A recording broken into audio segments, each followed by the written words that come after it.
These are the men prepared to die to rid Afghanistan of foreign forces. They train high up in the mountains of Lغمان province in the east of the country.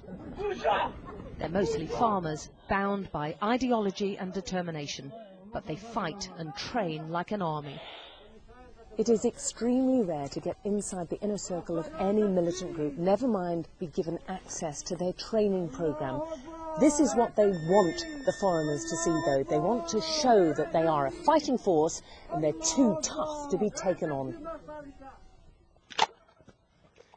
They're well armed and appear to be well funded and claim to have thousands in this area alone.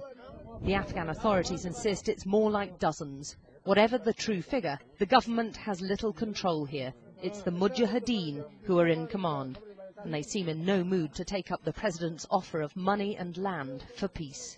Hamid Karzai offering money to put the weapons down. Will they take it?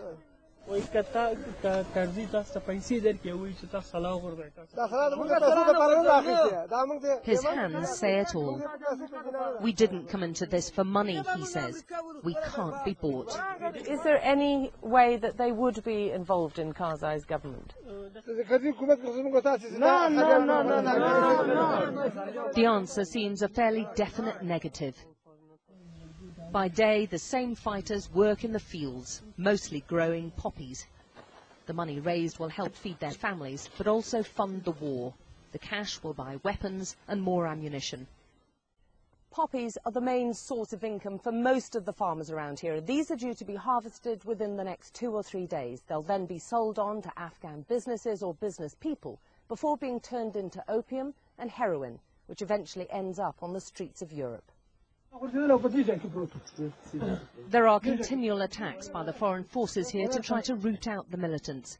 The commander's own home was raided just 8 days before we arrived. The militants show me home after home, which has been devastated. They say the victims were not involved in fighting. Here they claim the French forces killed women and children whilst they slept. He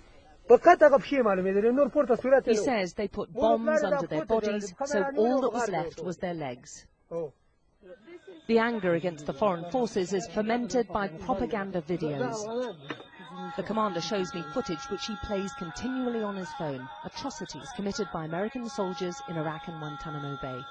Do these pictures inspire you to go on? If something like this happened to you, what will your children and your husband will do? This was the militants' attempt to present a softer side. We abide by Islam, they told me. We're just defending our homeland against foreign invaders.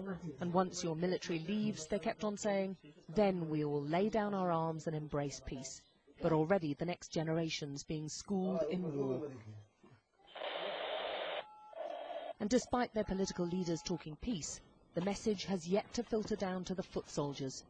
And right now, there's no sign of them giving up the battle just yet. Alex Crawford, Sky News in Lغمان province, Afghanistan.